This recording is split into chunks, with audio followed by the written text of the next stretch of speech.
श्री शिवाय नमस्तुभ्यं। जैसा कि हम सभी को पता है 17 नवंबर 2025 को है प्रदोष की सोमवार, और सोमवार के दिन प्रदोष का पढ़ना ये बहुत ही ज़्यादा उत्तम और दुर्लभ माना जाता है, क्योंकि सोमवार का दिन महादेव के लिए समर्पित होता है। और सोमवार के दिन प्रदोष का पढ़ना ये अपने आप में ही बहुत ही उत्तम और दुर्लभ माना गया है। तो आप लोगों के लिए बहुत ही छोटे छोटे से उपाय लेकर आए हैं, प्रदोष के दिन के उपाय। तो इस दिन अगर आप छोटे छोटे से उपाय कर लेंगे तो आपकी बड़ी से बड़ी मनोकामना भी पूरी होगी, धन से जुड़ी हुई समस्याएं दूर होंगी। क्योंकि अगर आपने ये उपाय प्रदोष के दिन कर लिया तो महादेव का आशीर्वाद आपको मिलेगा, साथ ही साथ माता लक्ष्मी भी बहुत ही ज़्यादा प्रसन्न होने वाली हैं। तो प्रदोष के दिन के आपको ये उपाय करना है। तो आपको सबसे पहला उपाय जो बताने वाले हैं बहुत ही ज़्यादा लाभकारी साबित होने वाला है, आप लोगों को ज़रूर करना चाहिए हमारा ये पहला उपाय। तो आपको पहला उपाय कैसे करना है, देखिए आप लोगों को यहाँ पर जिन जिन चीज़ों की ज़रूरत पड़ने वाली है इस उपाय के लिए, तो वो है एक समी पत्र, समी का पत्ता लेना है एक, और एक बेलपत्र लेनी है। साथ ही साथ आपको एक चावल का दाना लेना है। क्या लेना है? समी पत्र, एक बेलपत्र और एक चावल का दाना। साथ में आपको एक पीतल के लोटे में लेना है जल, और इन चीज़ों को लेकर जाना है महादेव की शिवलिंग के पास। आप ये उपाय शाम के समय प्रदोष के दिन प्रदोष काल में करते हैं। शाम के समय सूर्यास्त के बाद शुरू होता है प्रदोष काल। तो आप लोग ये उपाय शाम के समय करते हैं प्रदोष काल में और प्रदोष के दिन, तो ये उपाय आप लोगों का बहुत जल्दी सफल होता है, क्योंकि प्रदोष के दिन किए गए उपाय कभी भी विफल नहीं होते हैं। तो इन सारी चीज़ों को लेकर जाना है महादेव की शिवलिंग के पास, और सबसे पहले आप लोगों को यहाँ पर अर्पित करना है एक लोटा जल। जो आपने पीतल के लोटे में जल लिया है, एक लोटा जल आपको अर्पित करना है। और फिर जो आपने लिया है यहाँ पर एक बेलपत्र, एक समी पत्र और एक आपने लिया है चावल का दाना। इन सारी चीज़ों को आपको अर्पित करना है महादेव की शिवलिंग के ऊपर, अपनी मनोकामना कहते हुए।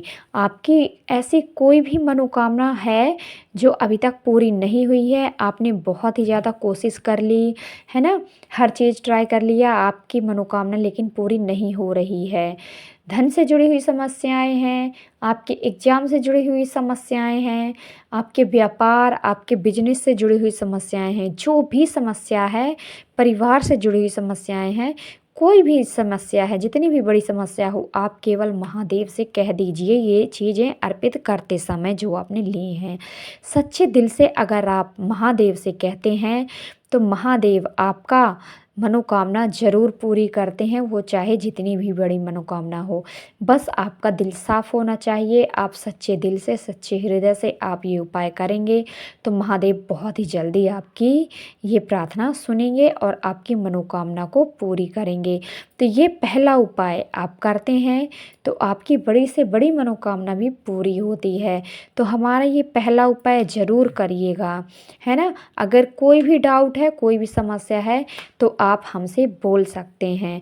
तो ये था पहला उपाय जो आप लोगों को समझ में आया होगा, क्योंकि मैंने बहुत ही सरल तरीके से समझाने की कोशिश की है।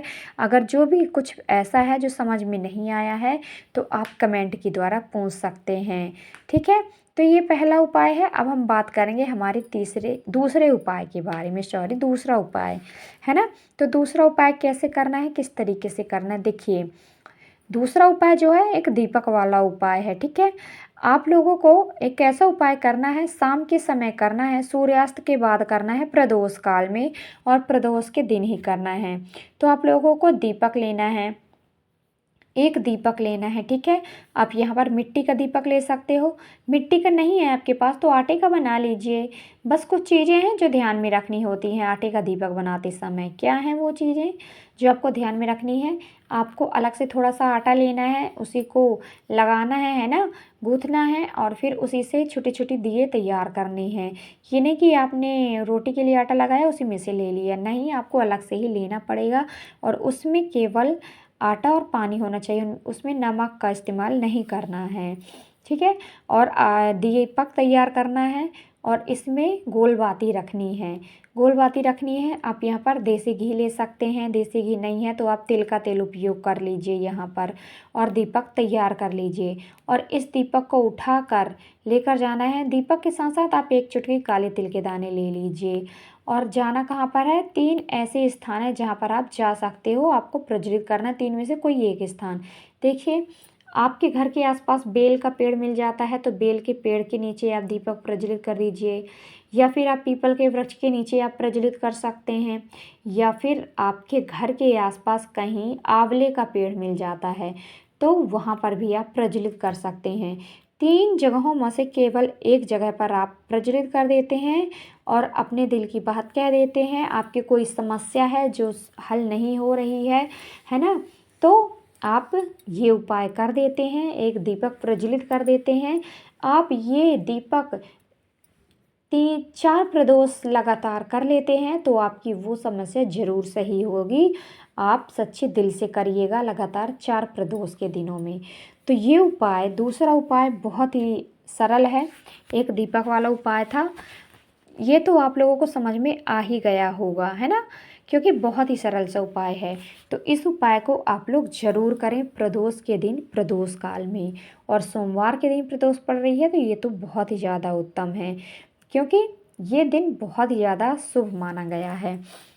तो ये था दूसरा उपाय, है ना, जो आप लोगों को समझ में आया होगा। अगर कोई डाउट है तो आप पूछ लीजिए। तो हम बात करेंगे हमारे तीसरे उपाय के बारे में कि हमारा तीसरा उपाय कैसे करना है, किस तरीके से करना है ना। तो देखिए, अगर आपके घर में कोई ऐसा व्यक्ति है जो बहुत ही ज़्यादा बीमार रहता है, उसकी बीमारी ठीक नहीं हो पा रही है, आपने कोशिश कर ली, बहुत ही ज़्यादा कोशिश कर ली, हर जगह आपने दिखवा लिया, लेकिन उस व्यक्ति की जो बीमारी है वो ठीक नहीं हो पा रही है, तो आप लोगों को एक उपाय करना है। करना क्या है? एक पीतल का लोटा लेना है, उसमें जल डालना है, साथ में गंगा जल डालना है, ठीक है, क्योंकि बीमारी के लिए ये उपाय कर रहे हैं और विशेष तिथि है। तो पीतल के लोटे में शुद्ध जल और गंगा जल डालना है, ठीक है। और इसके अंदर आपको क्या डालना है? यहाँ पर हरे मूंग के दाने, क्या डालना है? ध्यान से सुनिएगा, हरे मूंग के दाने डालने हैं।